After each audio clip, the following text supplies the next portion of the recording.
sehingga sampai ke pertemuan yang terakhir ini mungkin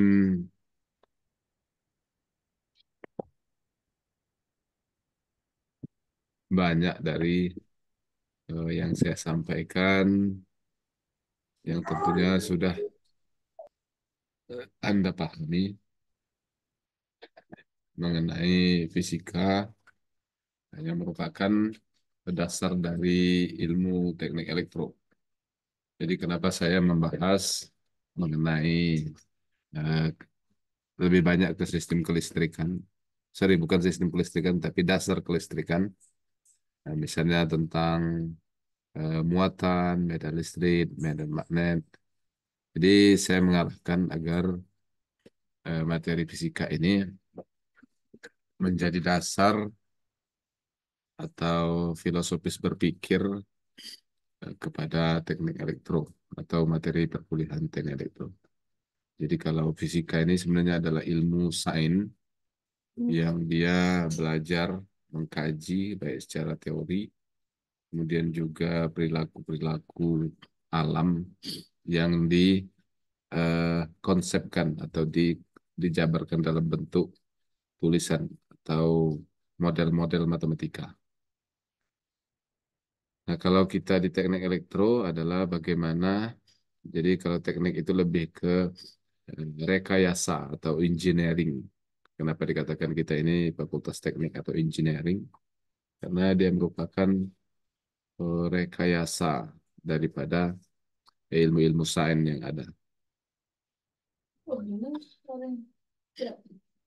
Nah, jadi eh, dari materi-materi yang sudah dipelajari, sebagai contoh adalah misalnya hukum Faraday, kemudian juga ada persamaan Maxwell,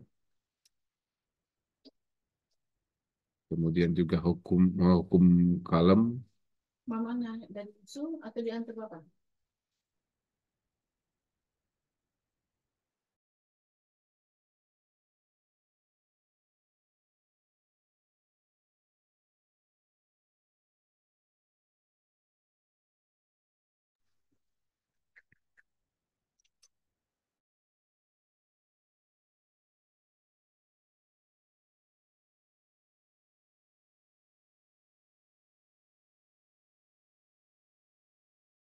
Nah, Ram, dari materi-materi seperti yang saya katakan tadi, itulah dasar daripada kita belajar teknik elektro, baik itu di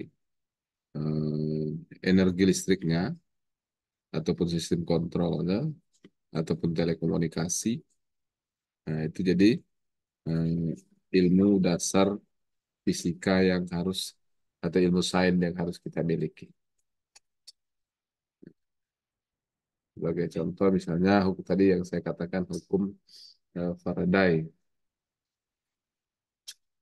Ada yang masih ingat nggak hukum Faraday itu? Andi Gonzalo Martos itu orang mana orangnya?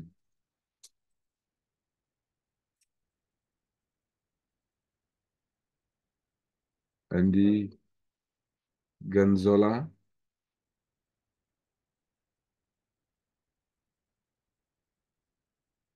ada nggak yang bisa Anda pahami sebagai dasar teknik elektro pada ilmu fisika ini? Kita katakanlah apa lah ya, menjadi konsep ilmu elektro yang Anda peroleh dari ilmu fisika yang kita pelajari. Dimas Apriangga, coba Mas dulu Mas.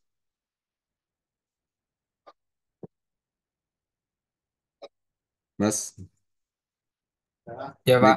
ya. Coba dari materi fisika yang kita pelajari dari awal sampai terakhir ini, adakah dasar ilmu teknik elektro yang diperoleh ilmu sains yang menjadi dasar dari ilmu teknik elektro? Kalau ada, kira-kira apa ya? Jadi di situ kita manfaatnya belajar fisika dasar pada jurusan teknik elektro. Silakan Mas. Kalau yang saya pelajari, yang saya ingat itu tentang listrik sama magnetisme, Pak. Listrik sama magnet, ya betul itu memang yang eh, Ya, kajian fisika yang diterapkan oleh orang teknik elektro. Jadi seperti saya katakan tadi, kalau fisika itu dia sains yang mempelajari rumus perilaku daripada eh, boleh katakan perilaku alam, lah. Perilaku alam yang kemudian dirumuskan. Nah, misalnya kalau kita contohnya melemparkan bola dengan kecepatan 100, sorry, 10 meter per detik, bolanya seberat 50 500 gram, maka dia akan ketika kita lemparkan itu melambung dan jaraknya berapa meter gitu. Nah, kemudian dalam fisika itu dihitung ya, dimodelkan. Ketika orang melempar itu apa yang menjadi ketika dia punya kecepatan awal itu mempengaruhi apa. Kemudian bentuk ketinggian dia melempar sehingga misalnya membentuk parabola, bentuk parabola yang ada puncak gelombangnya, kemudian nanti dia jatuh pada jarak sekian meter. Nah, pada jarak berapa meter sebenarnya kalau dia melempar dengan kecepatan lebih besar lagi misalnya. Nah, fisika itu merumuskan itu.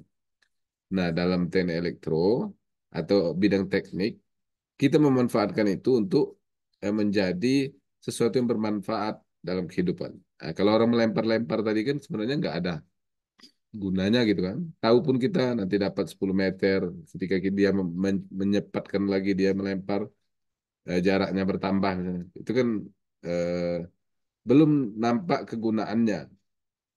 Tapi orang teknik akan menggunakan itu misalnya untuk dia apa?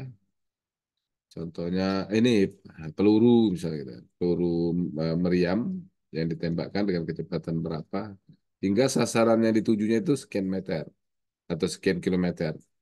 Jadi ada manfaatnya. Jadi orang engineering itu mengolah seperti itu dari dasar ilmu fisika kemudian dia olah hingga bermanfaat atau bisa dipergunakan.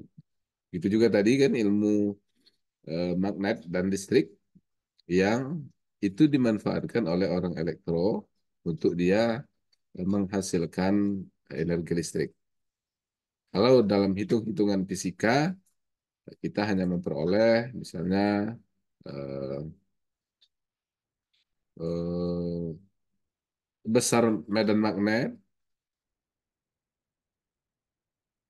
sebesar misalnya katakanlah 10 Weber akan memberikan efek pada sebuah penghantar dengan jarak 1 meter hingga pada penghantar tersebut ketika dia digerakkan akan menghasilkan eh, tegangan pada ujung-ujungnya sebesar misalnya 50 volt dan lain sebagainya. Jadi ini menjadi kajian dalam ilmu teknik elektro. Yang dikatakan tadi adalah medan magnet dan medan listrik. Nah, coba misalnya medan listrik. Oh, sorry, jangan listrik. Medan magnet. Medan magnet akan menyebabkan eh, medan listrik yang dibuat di persamaan Maxwell. Ada nggak yang bisa menceritakan bagaimana medan magnet itu bisa menghasilkan medan listrik?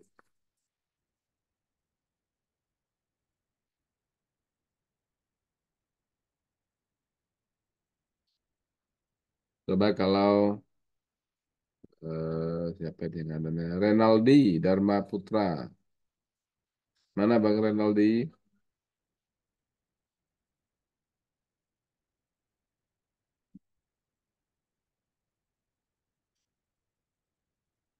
Atau Syahrial Fauzi. Adakah orangnya? Ada Pak, saya Pak. Nah, gimana Bang Syahrial? Kira-kira apa yang diperoleh selama belajar fisika ini? Berapa kali masuk ini Bang Syahrial? Atau masuk terus atau nggak pernah masuk? Masuk terus Pak. Masuk terus. Oke, alhamdulillah. Nah, sekarang Mas Syahrial, eh, apa yang konsep dasar elektro yang diperoleh dari pelajaran fisika ini.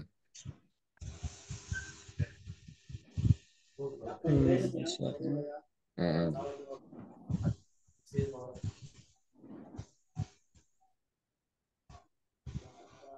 ilmu teknik elektro yang diperoleh dari belajar fisika dasar.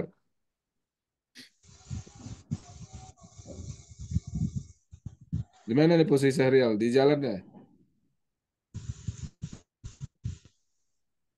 Di rumah, Pak. Tapi kok geruduk-geruduk gitu? Kayak di jalan gitu kan suara angin dan. Suara kipas, Pak. Oh kipas, ya sama angin kan betul.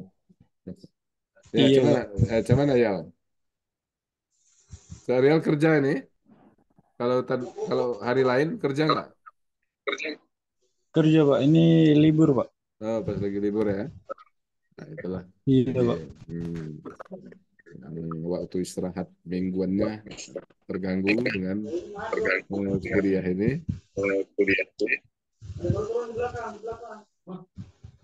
Oke, bisa dijawab, Sarial? Eh,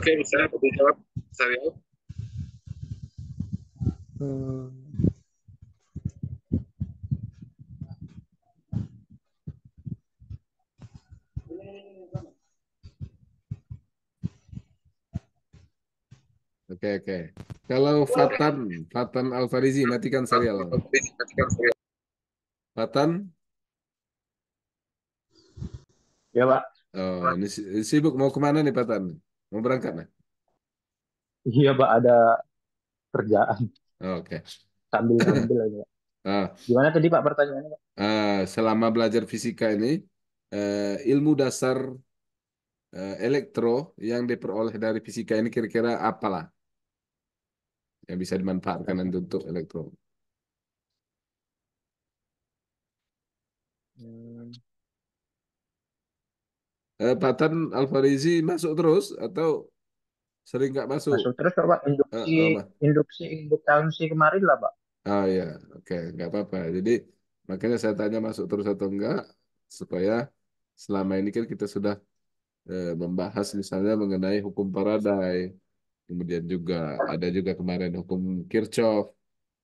Nah, jadi yang Ya Pak. kira-kira bisa dimanfaatkan untuk elektro dari fisika ini yang mana? Kalau kita misalnya belajar mengenai larutan-larutan segala macam itu kan di elektro kan nggak ada gunanya. Nah, kalau di ilmu fisika yang saya Bisa ajarkan tuh Pak. eh, untuk elektronya di mana?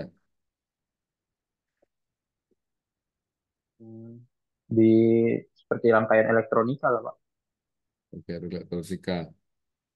Eh, Iya. kan kalau dalam fisika itu dia belajar rangkaian elektronika, kenapa dia bisa mengalir arus listrik, gitu kan. Kemudian ketika ada Ya, hambatan, apanya yang dihambatnya? Ada kapasitor, muatan apa yang disimpannya? Nah, itu pelajaran daripada fisika, gitu.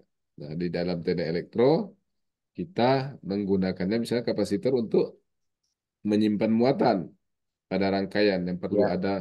ada muatan disimpan, kita pasanglah kapasitor di situ. Biasanya kapasitor digunakan untuk apa? Kalau Fatan tahu, mungkin pernah belajar sebelumnya atau pernah dengar. Gimana Pak? Maaf Pak, sinyalnya Eh, kapasitor, kurang. kapasitor, Ya, gunanya untuk apa? Gunanya, fungsi kapasitor ya. ya. Eh, Dia seperti apa penyaring filter gitu Pak. Betul. Jadi eh, orang engineering, ya memang betul, orang engineering akan mengatakan itu penyaring atau perata tegangan misalnya kan. Tapi orang fisik, tapi orang fisika akan mengatakan itu sebagai penyimpan muatan.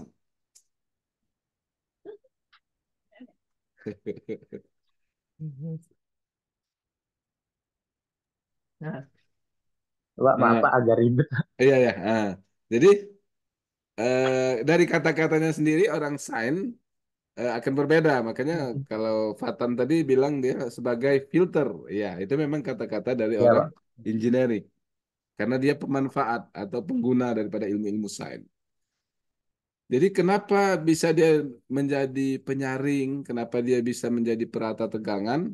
Nah, orang fisika belajar bahwa kapasitor itu adalah menyimpan muatan. Jadi kalau ada muatan listrik, muatan itu kan terdiri dari elektron.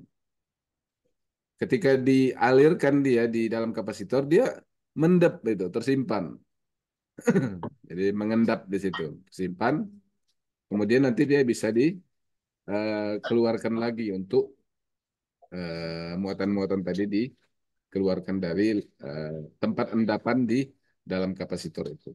Nah, jadi maka ketika dikatakan dia sebagai filter, artinya filter itu dia membuat muatan itu nggak begitu aja lewat. Kalau eh, penghantar atau konduktor, dia akan membuat muatan itu lewat ya sebagaimana dia lewat gitu kan, sebagaimana besarnya kadang 10, 9, 7, 6, 2, 1 besarnya dia akan lewat aja. Tapi kapasitor dia akan menyaring. Supaya yang lewat itu dia besarnya 2 ampere aja atau tegangannya 10 volt aja. Maka dia kumpulkan di situ, kumpulkan, kumpulkan, kumpulkan. Ketika udah 10 volt baru dikeluarkannya gitu. Itu kalau misalnya hambatan misalnya. Maka orang fisika akan mengatakan bahwa hambatan itu dia eh, menahan elektron agar tidak mengalir atau tidak cepat mengalir. Makanya ketika ada hambatan, bahan-bahan yang membuat hambatan itu misalnya keramik atau kayu, kemudian juga pokoknya bahan-bahan isolasi, isolator yang dia masih bisa dialiri listrik, tapi dia tidak sebanyak konduktor. Maka di fisika juga kita belajar kenapa dia bisa menghantarkan atau konduktor. Berarti eh, molekul-molekul dalam zat tersebut, zat benda tersebut dia eh, bisa memindahkan elektron-elektronnya. Jadi kan elektron itu kan katakanlah dari A ke B gitu kan. Ngumpulnya di A dan B, sorry, ngumpulnya di titik A, mau mengalir ke titik B. Nah, di tengah-tengah itu ada bahan yang bisa memindahkan elektron-elektron tadi. Nah, elektron itu dari satu titik dipindah-pindahkan sampai ke titik B misalnya. Nah, bahan apa yang seperti itu? Ya tentunya bahan yang di dalam atomnya, seperti tembaga misalnya kuprum, di dalam atomnya itu ada di kulit terluarnya itu ini yang muatan yang masih kosong, yang nanti diisi oleh elektron yang dari titik A tadi diisi. Kemudian dia akan memindahkan muatan itu ke atom yang satunya, ke atom satunya, dan seterusnya. Nah, itulah yang prinsip dari penghantar. Ketika ada hambatan, maka dia menghambat bahan tersebut ketika mau memindahkan 10 atom yang diterimanya, hanya 2 yang dipindahkannya. Berarti dia sudah menghambat yang 8 lagi. Begitulah. Jadi fisika belajar, kemudian orang elektro itu memanfaatkannya. Makanya nanti kalau Anda buat buat ini penelitian, misalnya kami sering buat penelitian, kita harus berbeda dengan penelitian orang fisika.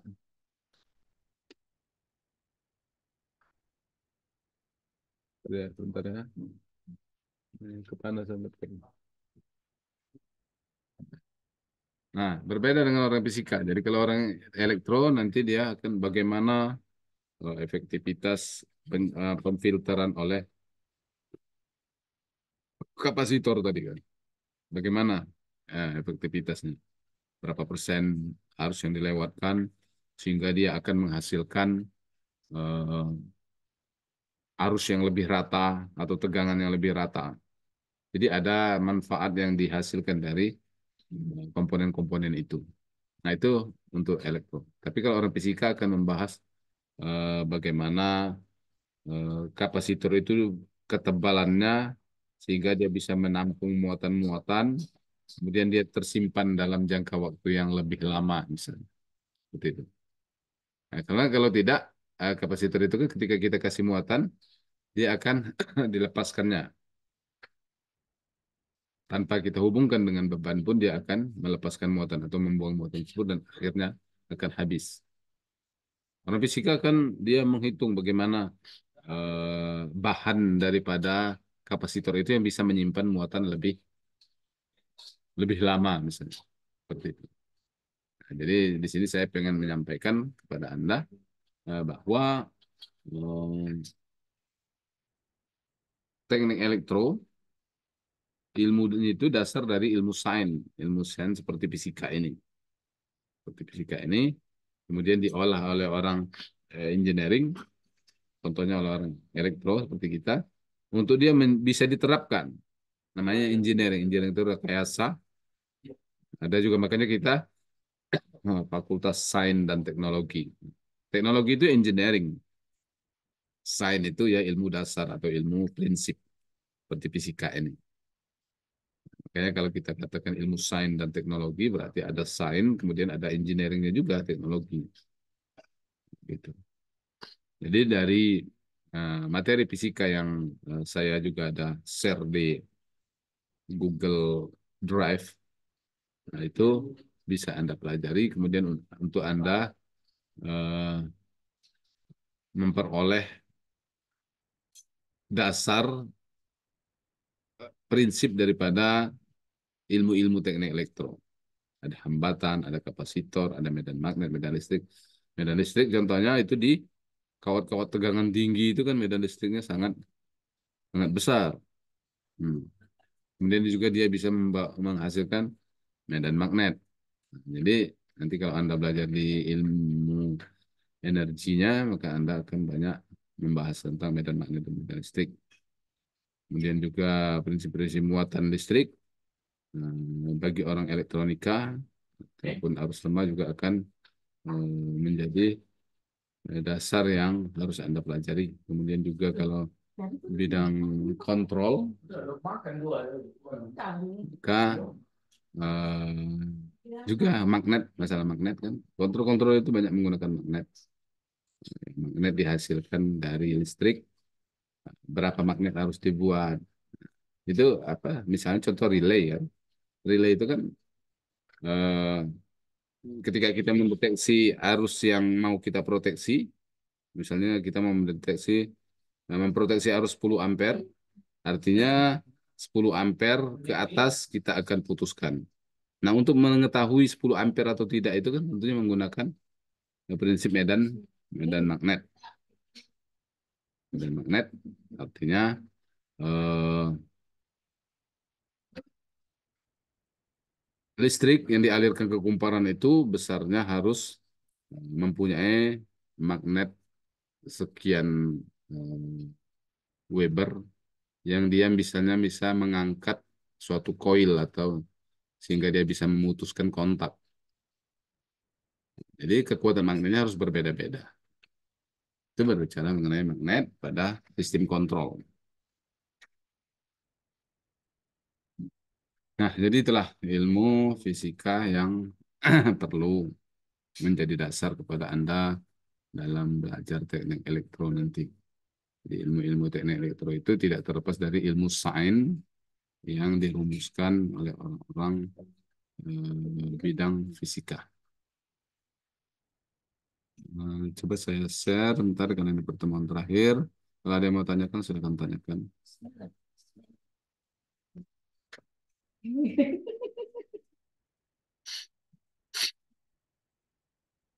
Ayo tadi dinding sama dia. Bukan buka kulkas, dikira ada tutup lagi. Dikira ada lagi berubah masalah. Oh, jadi kita bisa. Ya, Ini interferensi. Nah, ini untuk bidang telekomunikasi ya. Telekomunikasi ada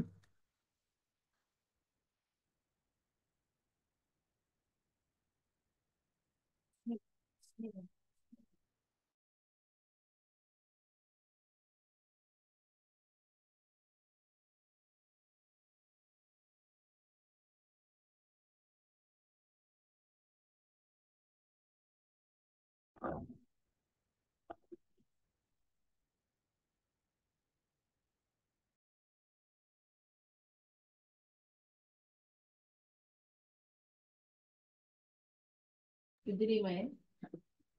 Nah, jadi interferensi merupakan fenomena superposisi atau penjumlahan gelombang. Jadi interferensi itu eh, apa ya? Biasanya antara dua gelombang yang frekuensinya eh, sama atau hampir sama. Sehingga kalau dijumlahkan, ketika ada dua gelombang itu kemudian dijumlahkan, maka dia akan bentuk satu nilai baru.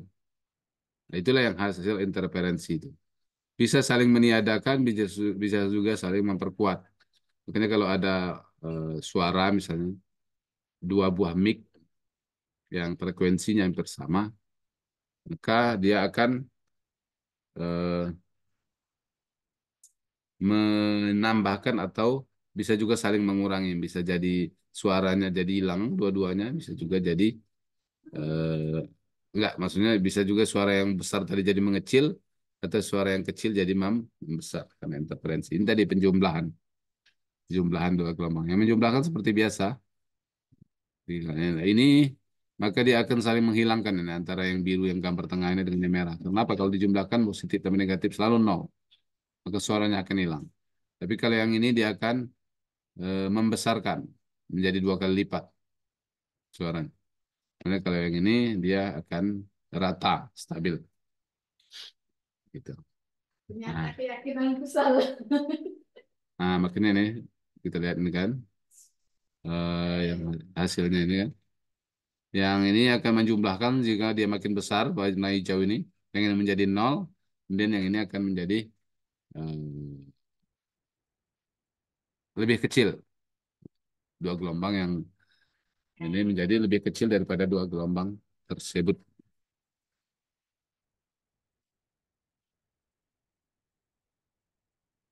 Intervensi konstruktif terjadi jika kedua gelombang mempunyai fase yang sama atau fase berbeda sebesar 0, 2pi, dan 4pi, dan 6pi.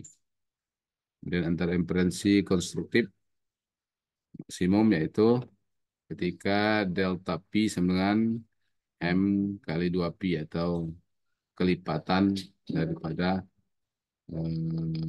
periode. Sorry, sorry. Iya, periode gelombang. 2pi ini periode gelombang.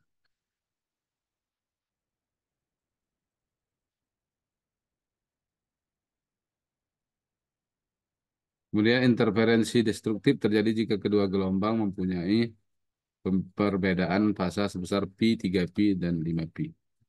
Nah, ini jadi materinya masalah interferensi. Ya, kalau kita lihat ini gambarnya, ada dua gelombang yang datang, maka bisa dia saling menghilangkan, saling memperkuat, ataupun jadi saling melemahkan.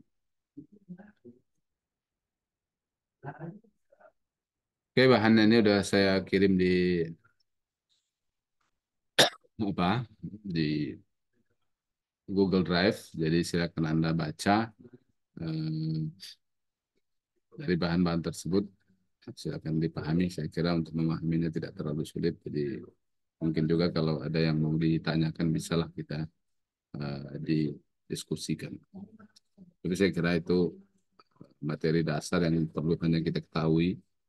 Kecuali Anda mau menganalisanya lebih dalam, barulah Anda harus turunkan, pahami rumus-rumusnya. Oke semua, terima kasih. Saya kira kita cukupkan ya pertemuan kita. Selesai perkuliahan fisika kita. Semoga ada manfaatnya dari yang bapak-bapak ataupun adik-adik dapatkan materinya.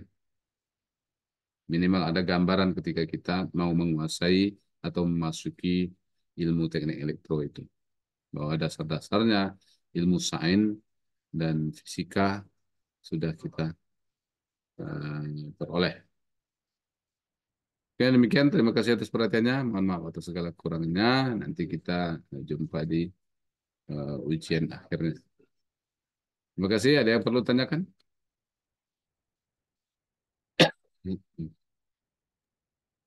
Izin Pak untuk absen bisa Pak? Dah, nggak usah cerita absen lah. Masalah absen tuh gampang. Penting Anda bisa paham. eh, Masalah absen nggak usah diperhatikan. Masalah datang nggak datang itu nggak terlalu masalah bagi saya. Penting Anda bisa mengerti. Oke ya, nggak apa-apa. Yang datang nggak datang, kalau Anda paham, Anda bisa. Terima kasih atas perhatiannya. Mohon maaf atas kekurangannya. Saya akhiri dengan ucapan Wassalamualaikum warahmatullahi wabarakatuh. Waalaikumsalam Waalaikumsalam warahmatullahi warahmatullahi Waalaikumsalam. Ya. wabarakatuh. wabarakatuh.